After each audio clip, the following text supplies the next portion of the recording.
यवतमाळ वाशिम लोकसभा मतदारसंघाचे बंडखोर खासदार संजय देशमुख यांच्या स्वागताचे फलक जे आहेत ते दिग्रस शहरामध्ये लागलेले आहेत। थोड्याच वेळात उपमुख्यमंत्री एकनाथजी शिंदे यांची भेट घेणार आहेत आणि 6 खासदारांचा जो गट आहे तो पुन्हा आता शिंदे सेनेत जाणार असल्याची चर्चा आहे। तत्पूर्वी जर पाहिलं तर दिग्रस शहरामध्ये त्यांच्या स्वागताचे मोठमोठे बॅनर जे आहेत ते चौकामध्ये लागले आहेत। योग्य निर्णय खासदार संजय भाऊ देशमुख यांचे हार्दिक स्वागताचे हे बोर्ड फलक आहेत। यामध्ये जर पाहिलं तर उपमुख्यमंत्री एकनाथजी शिंदे, पालकमंत्री संजय राठोड, माजी खासदार सध्या विद्यमान वाशिमच्या आमदार भावनाताई गवळी असे आणि सर्व नगरसेवक या ठिकाणी या बॅनरवरती आहे दिसून येत आहे। या ठिकाणी जर पाहिलं तर ठाकरे गटाचे जे आहे ते नगराध्यक्ष आहेत आणि त्यामुळे आता मतदारसंघामध्ये जर पाहिलं तर ठाकरे गटाचे जे विद्यमान नगरसेवक, जिल्हा परिषद सदस्य किंवा इतर जे पदाधिकारी आहेत ते पुन्हा संजय देशमुख सोबत शिंदे सेनेत प्रवेश करणार का हे एक महत्त्वाचं ठरणार आहे। पण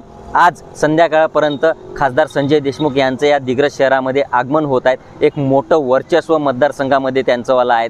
सहकार असो, राजकीय असो, शैक्षणिक असो, एक मोठं एक वर्चस्व आहेत आणि त्यामुळे आता हे शिंदे सेनेत गेल्यानंतर मतदारसंघात निश्चितच त्यांची ताकद वाढणार आहेत आणि त्यामुळे जर आज संध्याकाळी सायंकाळी 7:30 ते 8 वाजेपर्यंत इथे पोहोचणार असल्याचीही दिग्रस मतदारसंघात येणार असल्याची माहिती पुढे येत आहे। निलेश फाळके, एबीपी माझा, दिग्रस, यवतमाळ। एबीपी माझा, उघडा डोळे बघा नीट।